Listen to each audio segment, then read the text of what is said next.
আসসালামু আলাইকুম। আসিফ আসিফ মাহমুদ ভাই, আপনি তো মানে অন্তর্বর্তীকালীন সরকারের একজন উপদেষ্টা। আমি আসিফ মাহমুদ ভাইকে বলতেছি। তো আপনি তো আপনার এই যে বৈষম্য বিরোধী ছাত্র আন্দোলনেও ছিলেন।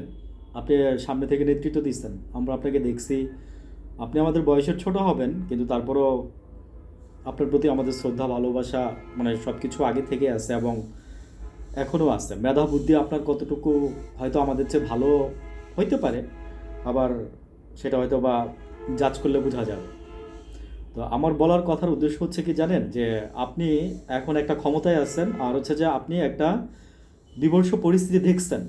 তো আমার কথা হচ্ছে যে আপনি তো চাইলে শক্ত হাতে কিছু, মানে আপনি যদি একটা কথা বলতেন, তখন আপনার অন্তর্বর্তীকালীন সরকারের মধ্যে থেকে অনেক কিছু হইতো, অনেক কিছু হইতো। আপনি কার উপরে সব কিছু ছেড়ে দিয়ে রাখছেন বা দিচ্ছেন। আসলে আপনাকে অনেকে সবাই বলে যে আপনি ছোট মানুষ, বা ছোট মানুষ দিয়ে এরকম করলে এরকমই হয় না। আমি আপনাদেরকে সেটা মনে করি না। আমরা মনে করি যে আপনারা দেশের শ্রেষ্ঠ সন্তান, আপনারা এই স্বাধীনতা ছিনাই আনছেন। আপনাদের সাথে লাখ লাখ মানুষ ছিল, আপনারা সামনে থেকে নেতৃত্ব দিয়েছেন, নেতৃত্ব দেওয়াটাই ছিল আসল জিনিস। কিন্তু আমার প্রশ্ন হচ্ছে আপনাকে এখানে, যে আজকে এই যে দেখেন এতগুলা মানুষ স্বাধীন হয়েছে, এতগুলা মানুষ যে যে স্বাধীনতা যুদ্ধে গিয়ে যে প্রাণ দিল, বা এরকম পঙ্গুত্ব বরণ করলো, তাদের জন্য তো আমরা আজকে 4টা মাস কিন্তু যথেষ্ট। সরকারের সমালোচনা করার জন্য হয়তো 4টা মাস যথেষ্ট না, কিন্তু এই যে ওদের জন্য কিন্তু 4টা মাস যথেষ্ট। আমি কাউরে শুনি নাই ভালো করে যে কাউরে চিকিৎসার জন্য বাইরে পাঠাইছে। তারপরে আজকে রাখি নামে একজনের কথা শুনছি। হ্যাঁ, 22 বছর বয়সে সে বিধবা হয়ে গেছে। তার ছোট্ট 2 বছর বয়সের একটা মেয়ে ছিল, মোহাম্মদপুরে থাকতো সম্ভবত। তার হাজবেন্ডের নাম ছিল নাজমুল। কই এই নিউজগুলো তো আসে নাই মাহমুদ ভাই, আসিফ মাহমুদ ভাই, এই নিউজগুলো তো আসে নাই কেন? আমরা তো আমরা কি সব কিছু ভুলে যাওয়ার জন্য করছিলাম?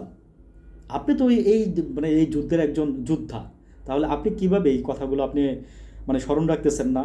আমার কথা হচ্ছে যে স্বাস্থ্য উপদেষ্টা কারে বানাইছেন আপনারা? স্বাস্থ্য মন্ত্রণালয়ে কার দায়িত্বে দিচ্ছেন, কি করছেন? আপনারা কি, আমি বুঝতেছি না যে ভালো ভালো লোকগুলারে কি চোখে দেখতেছেন না?